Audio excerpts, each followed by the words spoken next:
Deeper in the hole of my loneliness, I keep falling. Someone show me that light, so my eyes will keep holding. My thoughts are rough, yet it kills me slow with this feeling.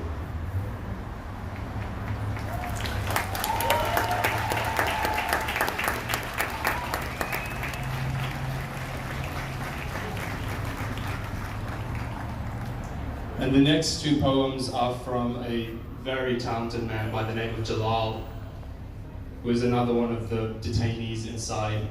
And we also have his artwork. He does these beautiful, really evocative charcoal drawings. They're up on display in the tent over on Lockerbie Street. Please go have a look. But these next poems are from him. And this one's called Blood Red. Next to me are friends whose souls are like summer rain, clear, whose hearts are like a dream pond, beautiful, who have been imprisoned in deep pain in their chest for 7 years. When I look at their faces, I would like to help them, but alas, I feel that pain in my chest too. And how painful it is to see pain, but you can't do anything. And you have to go into your shell. And about this nasty life, there are bad times, and some people grow up playing with blood and love it. You will laugh so much that lava will flow from your eyes instead of tears. Mountains will be formed, and for the first time, you can go to the top of those and caress the dandelions, and feel the fresh smell of the dew, and talk about your endless pain to the mountains. Eagles and the migratory swallows, maybe they will find a solution. Ah, my Lord, this madman fantasizes again.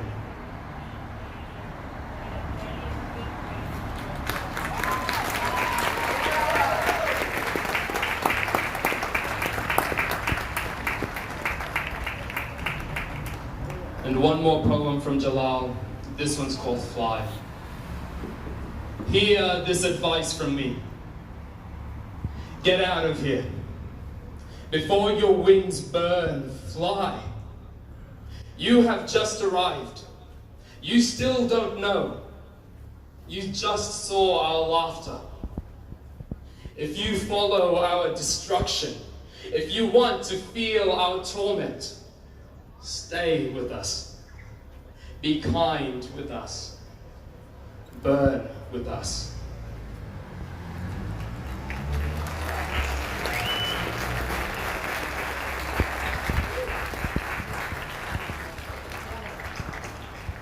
And I have one final poem to share with you all. This one's called Tears of Stone, and it's by a poet called Muhammad Ali Maleki. And he is currently in detention on Manus Island. But for this poem, he received a special commendation in the New Shoots Poetry Prize for extraordinary work in extreme circumstances.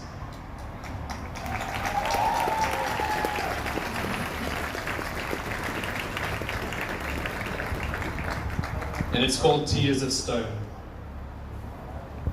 The land of this island is a hot, dry desert. The color of its soil is yellow and red. The waves of its sea croon a soothing song. The ocean shimmers like a rainbow. The birds of its jungle sing gaily. The colors of its parrots are renowned around the world. They brought me here forcibly. I came to this land with no choice. It doesn't have rich soil. They threw sulfur so no flowers grow at all. It's true, I am a stranger.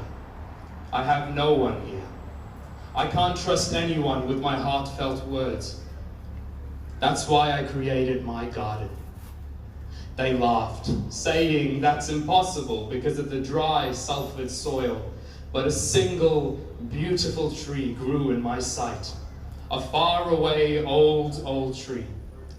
Its bark was rotten, but it grew in good earth. They threw no sulfur there. I filled buckets with this soil, pouring it onto my sad patch of land. I did this for many days.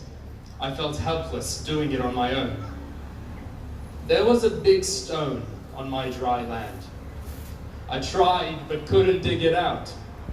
I left it finally where it was when I threw soil there. I would push it with my hands, smoothing it around the stone until the ground grew level and ready for seeds. I asked many people for seeds to plant in my garden. They said, "We can't afford that. You are a prisoner here. We can't give you seeds." I had no hope. A week passed. While tending my garden, I saw that a bud had sprouted beside the stone. I was so happy I kissed the bud. But my bud was weak, in need of water. I asked, "What should I do, God? Here the water is salty, it will hurt my bud." I had no sweet water to give it. God didn't love me enough to rain on my garden. So I spoke to the bud and told it not to get hopeless. Days later, when the bud was exhausted, an idea came into my mind. I sat by the bud's side, recounting my bad memories and weeping down onto its soil. It was my task, every day weeping onto the bud. It used to drink my tears, we both had no choice. One night I went to cry for my bud. I tried so hard but couldn't weep. The stone was my witness. I wanted to give tears to the bud, but my eyes were dry. What should I do now? I was angry with myself for having no tears left to give to my garden. I was disappointed in my eyes. Suddenly, I heard a sound. I didn't know what it was. I searched the whole garden and saw nothing there. But when I went to my garden in the morning, I saw water everywhere. I looked at the sky. There was no sign of rain and all the other earth was dry. Then I saw that the big stone in my garden had a cleft right through its heart. From the hard center of the stone, a stream of water ran out. From the source of the stone, my garden was flooded and fed. My bud became cheerful and turned into a flower. After a few months, even a rose grew. My dear sweet stone, I will love you forever. I wish many people could learn from you. I wish they could learn as you did, how to soften their hard hearts.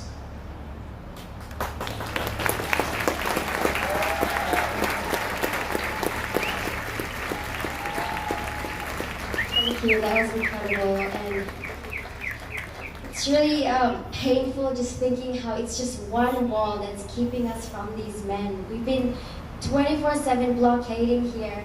We wake up the same time, we go to bed the same time, and we haven't even had a chance to eat together. We haven't had a chance to share a meal with our friends inside.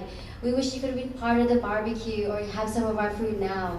I know that Mama Saba from Mua's restaurant did bring us a few meals, and I think it's not too much to ask if we could share a meal with the guys, right? I think it's very reasonable. I know that you guys have been serving these men frozen meals for the past few weeks. You've been doing one food delivery for multiple meals, and I think it's not too much to ask. Like, for so many cultures, food is such a love language, and it's a way to connect and bring comfort. I think that we're able to bring some food to these men. Who can we speak to negotiate this?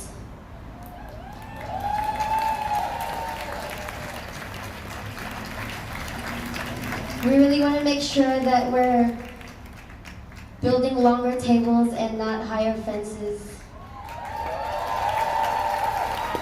Build longer tables, not higher fences. Build longer tables, not higher fences. Build longer tables, not higher fences. Build longer tables, not higher fences. Build longer tables, not higher fences. Build longer tables, higher fences. There's 100 extra meals out here for our brothers inside. If someone could just stand outside and try to offer it to these men, it would mean the world to us and to them. Let them eat with us. with us.